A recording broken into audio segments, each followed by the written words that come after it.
खुलुमबाय आं सिबिरानि ब्रह्म नोंथांमोनखौ आंनि एसबी बड' निउज चेनेलाव गासैखौबो बरायबावनाय थाबाय नोंथांमोननि थाखाय आं गोदान मोनसे भिडिअ लानानै फैबावबाय अन्नानै भिडिअखौ जोबजासिम नायलांदो BTR आव गोदानै हाग्रा बिफान एबा फरेस्ट डिपार्टमेन्टआव बिबान होजानाय BR फेरेंगा बिथाङा हाग्रा बिफाननि सायाव खामानि मावनायखौ गोख्रोङै जागायजेनबाय BR फेरेंगा बिथाङा मैया हरखाबै बाक्सा जिल्लानि खालपानि गथ'नायाव थांदोंमोन आरो हाग्रा बिफाननिफ्राय नायबिजिरनानै आयेननि बेरेखा दैमानिफ्राय अन्थाइ बाला लांनाय माखासे मानि गारिखौ लाखिनानै दोनदों बिथां BR फेरेंगाया खौरांगिरिफोरनि सिगाङाव बुंथिदों दि हाग्रा बिफानाव गोबां जाख्ल'नाय जादों आयेन बायदियै जेसेबां दैमानिफ्राय बाला अन्थाइ बोखांनांगौ बेनिख्रुइ गोबां बांसिन जायगानिफ्राय बाला अन्थाइ बोखांनाय खामानिया जागासिनो दङ जेराव अन्थाइ देख्रुबग्रा मिल आरो दंफां हाखावग्रा मिल फसंनायनि गनायथि गैया बैफोर जायगा जेरै फरायसालि खाथि आरो गामिफोरावबो बैफोर मिलखौ फसंनानै दोनदों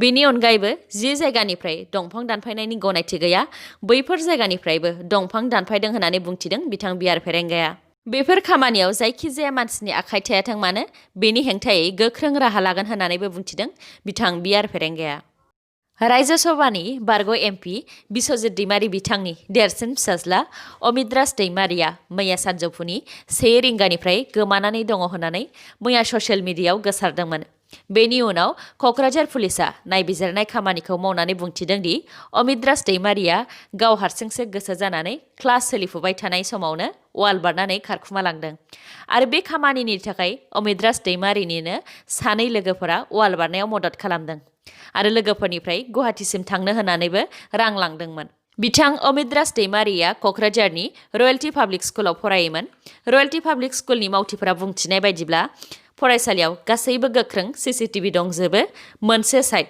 जेराव दै लोंग्रा जायगा बेयावल' CCTV गैयामोन बेखौ खाबु लानानैनो खारखुमालांदों अमितराज दैमारि बिथाङा मोनसे दुखुनांथाव अर खामनाय जाथायजों सानै गथ'सानि जिउ खहा जादों मुंफोरा फारियै आर्सेना किस्कु आरो मनिराम हेम्ब्रम 4 आरो 5 बोसोरनि बे दुखुनांथाव जाथाया क'क्राझार जिल्लानि गसाइगाव महकुमानि कसुगाव पुलिस थानानि सिङाव थानाय नयानगर गामियाव जादों मैया फुंनि 11 रिंगासोआव गेलेबाय थानाय समावनो गिबियाव खाथियाव थानाय फाथोसेनायाव अर नांग्रादोंमोन बेनि उनाव गथ'सा सानैनि देहायावबो अरा नांनानै जिउ गोमानो गोनां जादों अर खामनायखौ न'खरनि आरो जायगानि सुबुंफोरा खोमोरनो नाजादोंमोन नाथाय गथ'सा सानैखौ रैखा खालामनो हानाय जायासै उनाव पुलिसआ जाथाय जानाय जायगायाव थांनानै गथ'सा सानैनि गोथै देहाखौ पस्टमर्टेमनि थाखाय क'क्राझारसिम दैथायहरदों UKनि प्राइम मिनिस्टार बरिस जनसन बिथाङा 26 जानुवारि रिपाब्लिक डेआव भारतसिम आलासि महरै फैनो गोनांमोन नाथाय दा बिथाङा भारतसिम फैनाय नंला बेजों लोगोसेनो गोदान कर'ना भाइरासनि गोख्रै गोसारफिननायखौ नोजोर होनानै UKआव फेब्रुवारिनि गेजेरसिम गासै लकडाउन फोसावफिनबाय बेनि थाखायनो भारतनि प्राइम मिनिस्टार नरेन्द्र मोदी बिथांजों सावरायलायनानै भारतआव 26 जानुवारियाव आलासि महरै फैनो गोनांखौ केन्सेल खालामफिनबाय सावस्रि बिफानाव बिबान मोननाय EM अरुप कुमार दे बिथाङाबो मैया फुंबिलियाव हरखाबै क'क्राझार सहराव थानाय रुपनाथ ब्रह्म सिभिल हस्पिटालसिम थांनानै हस्पिटालनि थासारिखौ नायगिदिंनायजों लोगोसे बेरामिफोरखौबो लोगो हमदों बिथाङा खौरांगिरिफोरनि सिगाङाव बुंथिदों दि हस्पिटालनि मुङाव गोबां रां सौफैबाय नाथाय हस्पिटालाव नांगौबायदि मोजां थासारि गैया हस्पिटालनि बिसिनाफोरा गोजाम आरो अखा हाबा सिलिंजों दै फैयो होननानैबो बुंथिदों बेफोरनि थाखायनो फैगौ दान मोनसे एबा मोननैनि उनावनो गोदान हस्पिटालनि बिल्डिं गायसनगोन होननानैबो बुंथिदों बिथाङा बुंथिबावदों दि बिथाङा हरखाबै हस्पिटालाव दावबायनाय समाव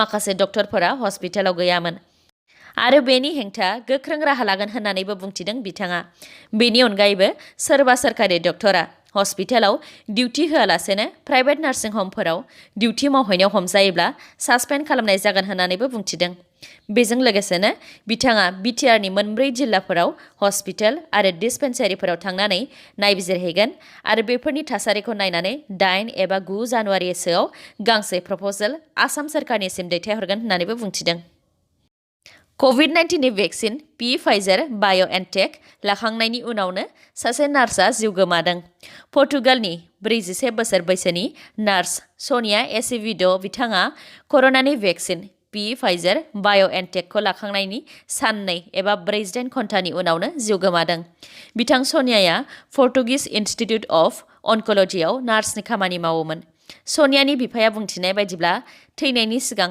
सनियानि देहायाव जेबो लैखोन नुनाय जायाखैमोन। बिथांनि देहाखौ दा पस्टमर्टेमनि थाखाय दैथायहरनाय जाबाय।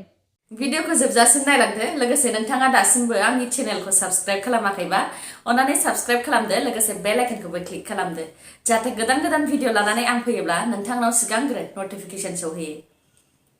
भारत हादराव 1 जानुवारियाव सा 59,995 गथ'सानि जोनोम जादों। इउनाइटेड नेशन्स चिल्ड्रेन्स फान्ड इउनिसेफनि बायदिब्ला 1 जानुवारियाव मुलुगाव एबा वर्ल्डआव गासै सा 3,77,504 गथ'सा जोनोम जादों। बे 3,77,504 गथ'सा जोनोम जानायनि मादाव खावसेनिख्रुइ बांसिन गथ'सा जोनोम जानायानो मोन 10 हादराव जादों। बे मोन 10 हादरनि मादाव भारतआवनो बयनिख्रुइबो बांसिन गथ'सा जोनोम जादों। 1 जानुवारि 2021 मायथाइयाव मोन 10 हादराव जोनोम जानाय गथ'साफोरनि अनजिमाया फारियै भारतआव 59,995, चाइनायाव 35,615, नाइजेरियायाव 21,439, पाकिस्तानाव 14,161। बेफोरनि अनगायैबो आरो माखासे हादरफोर। आसामनि गिबिसिन आइजो बडी बिल्डार हिमानी बर' बिथाङा गावनि सोमोन्दै माखासे खोथा फोरमायदों। बिथाङा फोरमायनाय बायदिब्ला बिथाङा गिबियाव बडी बिल्डार जानो होननानै जिमाव थाङाखैमोन, उनावसो बे थांखिखौ लादों। थांनाय 2017 मायथाइयाव बिथां बर'आ गिबि खेबनि थाखाय जिमाव थांजेनदोंमोन। बेनि उनावनो 2018 मायथाइयाव बङाइगावआव जानाय लकेल एस'सिएशनाव बिथाङा गिबि खेबनि थाखाय बाहागो लानानै नैथि बान्थाखौ मोननो हादोंमोन। बेनिफ्रायनो बिथाङा थुलुंगा मोननानै 2018 मायथाइयावबो अल आसामनि बादायलायनायाव सनानि मेडेलखौ मोननो हादोंमोन।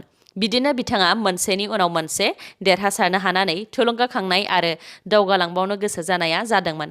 2019 मायथाइयावबो बिहारनि पाटनायाव जानाय इस्ट इन्डिया IBBFआवबो बिथाङा सनानि मेडेलखौ मोननो हादोंमोन।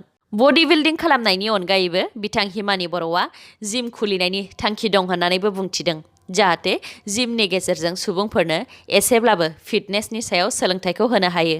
मख'नो गोनांदि बिथां हिमानी बर'आ बाक्सा जिल्ला बरमानि। बिथाङानो आसामनि गिबिसिन आइजो बडी बिल्डार।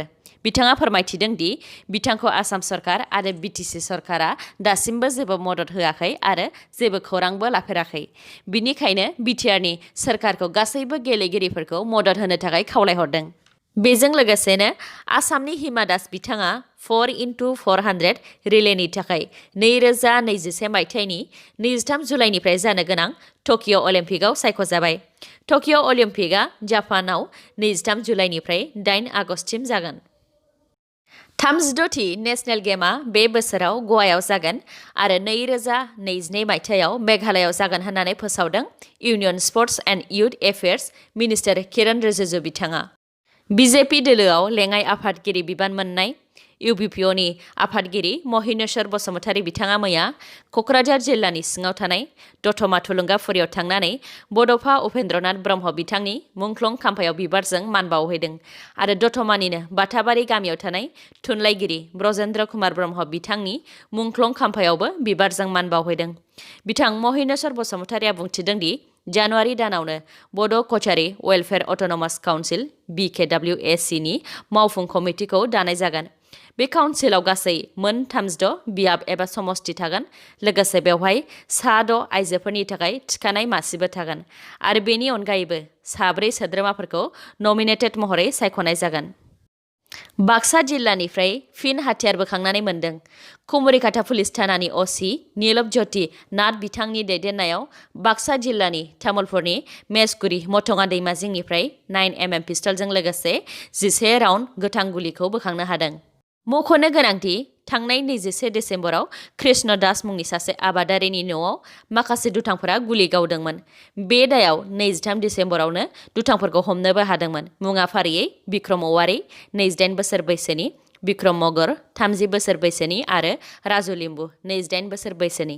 दायनिगिरि साथामखौ हमनायजों लोगोसे बिसोरनिफ्राय गंसे पिस्तल, गथाम गोथां गुलिबो हमनो हादोंमोन। दा फिन बिसोरनाव सोंनाय फिननाय लानायनिफ्रायनो नायबिजिरनानै मेसगुरि मथङा दैमा जिंनिफ्राय गंसे 9mm पिस्तलजों लोगोसे 11 राउन्ड गोथां गुलिखौ बोखांनो हादों। दिनैनि भिडिअ'आ एसेनोसै। गाबोन आरो गोदान भिडिअ'जों लोगो मोनफिनबावगोन। नोंथाङा दासिमबो आंनि चेनेलखौ साबस्क्राइब खालामाखैबा अन्नानै साबस्क्राइब खालामदो लोगोसे लाइक कमेन्ट आरो शेयार खालामनो दाबाव गोजोन्थों